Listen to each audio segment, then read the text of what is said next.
Je dirais avant même que quand nous pensons au règlement des litiges, il faut y penser dès le moment où nous sommes en train de négocier le contrat. C'est alors que nous commençons à régler les litiges qui pourraient arriver.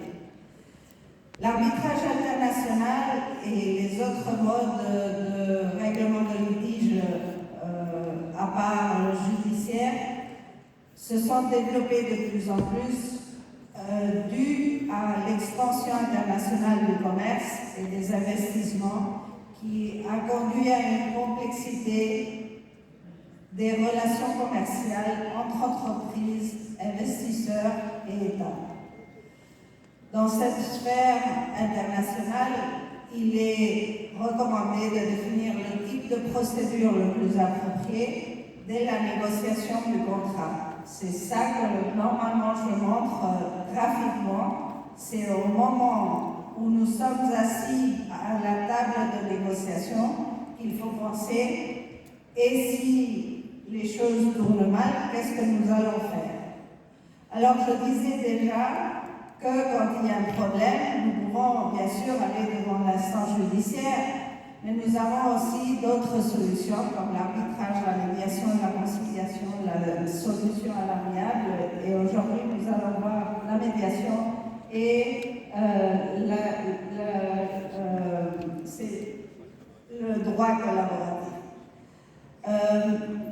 Je dirais même que c'est vrai que l'arbitrage est une alternative à l'instance judiciaire, mais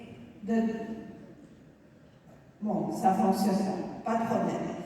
Mais il y a des fois que l'arbitrage et d'autres moyens alternatifs de résolution de litige sont complémentaires. Et pourquoi je dis ça? Parce que l'arbitrage serait le plus semblable, disons, à l'instance judiciaire dans le sens que c'est un tiers qui vient résoudre le conflit, les différents.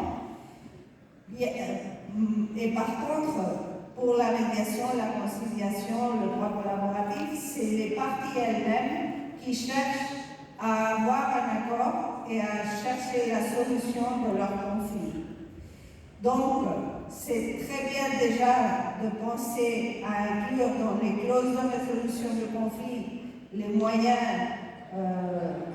droit collaboratif, médiation, conciliation, et peut-être pour le cas où nous ne serions pas capables de joindre un accord, de considérer la possibilité d'inclure une clause de soumission à l'arbitrage. En fait, à l'international, l'arbitrage est une solution très généralement utilisée et c'est parce que c'est la meilleure des formes d'avoir un siège neutre pour les parties dans la mesure où les parties peuvent choisir que l'arbitrage soit administré, si c'est administré, ou soit tenu et le siège soit un pays tiers qui soit ni celui de l'une des parties, ni celui de l'autre partie. Et c'est quelque chose qui fait que c'est très attrayant pour les parties. Il faudrait dire que nous avons différentes formes d'arbitrage. Je disais déjà qu'il y a l'arbitrage administré par des centres d'arbitrage ou de cours d'arbitrage, et il y a à côté l'arbitrage ad hoc.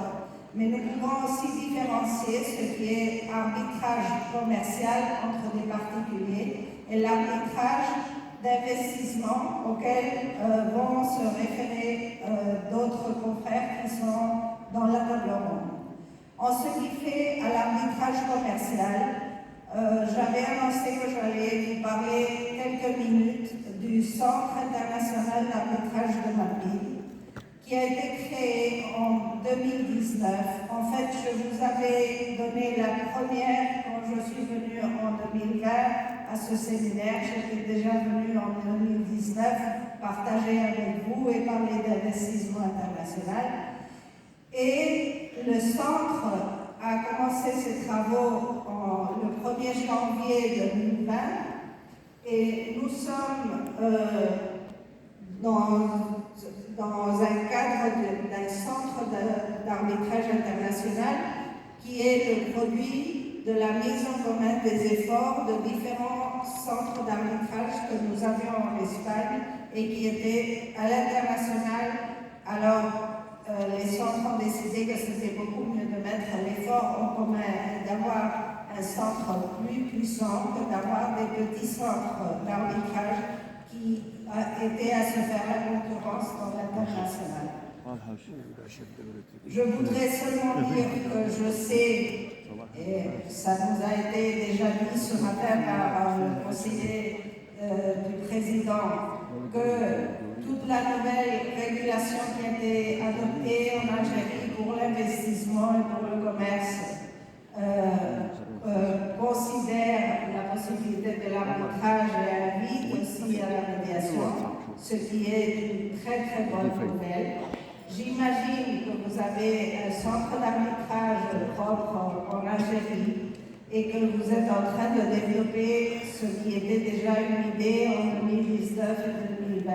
Mais en tant que représentante, et maintenant je dirais que je prends un autre chapeau, mais en tant que représentante du Centre d'arbitrage international de Madrid, ce sera un véritable plaisir de pouvoir échanger avec les responsables du centre local et peut-être nous pourrions collaborer parce que nous sommes ouverts, bien sûr, à vous recevoir, à échanger et à faire croître nos relations aussi dans cet aspect. Je ne veux pas prendre plus de temps parce que nous sommes pressés, mais merci beaucoup à tous et à toutes et je serai ravie d'échanger plus tard. Merci, madame. Rendez respect.